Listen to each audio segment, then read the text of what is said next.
The universe began, as these things often do, with a bang, a very big bang. Imagine a cosmic party popper filled with galaxies, stars, and a hefty dose of existential dread. Chaos reigned, planets ping-ponged through the void, black holes held raves that no one, thankfully, could escape. Something had to bring order to this cosmic free-for-all. Enter the Pyramid of Probably. No one knows who built it, where it came from, or why it insists on playing cosmic bingo with the universe. Some whisper of ancient beings with too much time and an overdeveloped sense of irony. Others blame a rogue game of celestial snooker. Whatever its origins, the pyramid had a job to do: assign probabilities to the universe's endless possibilities. Imagine a giant calculator shaped like, well, a pyramid. Inside, gears grind, numbers flash, and an infinite number of monkeys with typewriters churn out the script of reality. Every event, from the fall of a sparrow to the collision of galaxies, is filtered through the pyramid's intricate workings. Without it, the universe would be a chaotic soup of pure randomness. With it, well, things were still pretty weird, but at least they followed some semblance of order. The pyramid didn't eliminate chaos, it embraced it. It understood that a universe of pure order would be as boring as a symphony played on repeat. So it sprinkled in a dash of the improbable, a pinch of the absurd, and a generous helping of the downright bizarre. After all, what's life without a little cosmic absurdity? The Pyramid of Probably didn't just deal with the big stuff. It also concerned itself with the minutiae of everyday existence. Lost your keys? Thank the pyramid. That awkward encounter with your neighbor while wearing mismatched slippers? Pyramid's doing. The universe, you see, thrives on a delicate balance of the mundane and the mildly improbable. Take, for instance, the curious case of the raining socks in Belgium. A perfectly ordinary Tuesday took a turn for the surreal when hundreds of socks in various states of wear and tear descended upon the unsuspecting town of Bruges.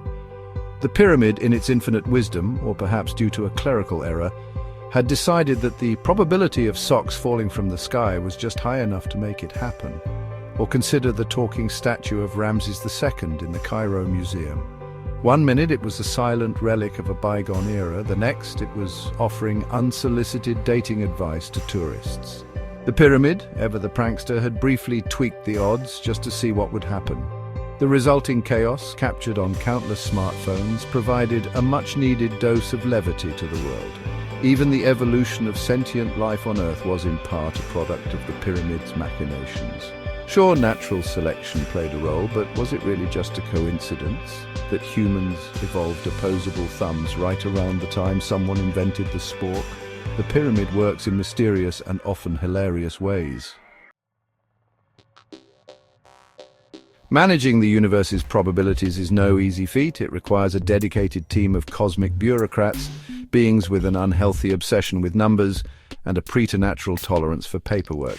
Enter Zog, a three-headed alien with a permanent scowl and a penchant for Hawaiian shirts.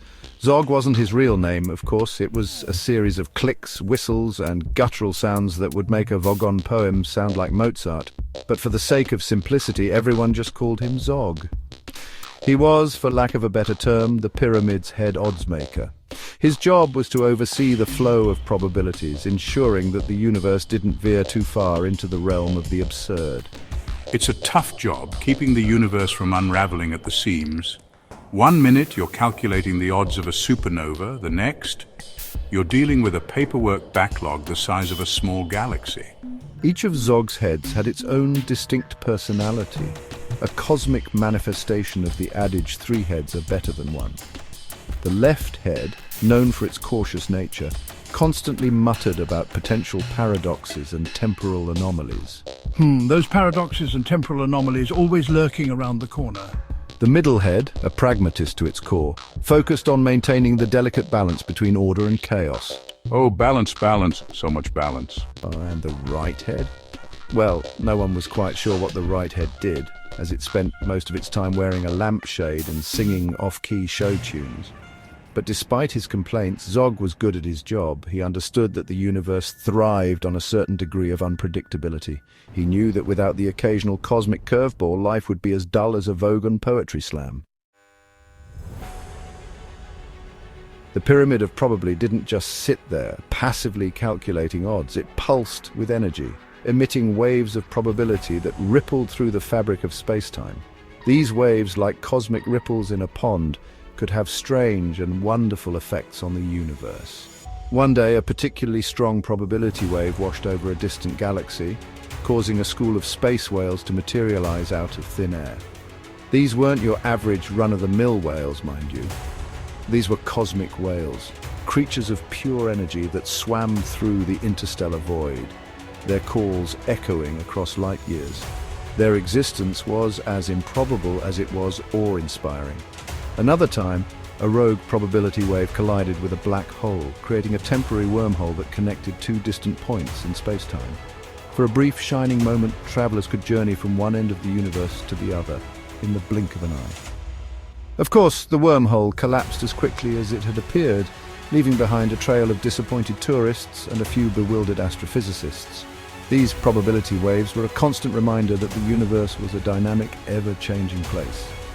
They kept things interesting, injecting a healthy dose of chaos into the cosmic equation. After all, who wants to live in a universe where everything goes according to plan?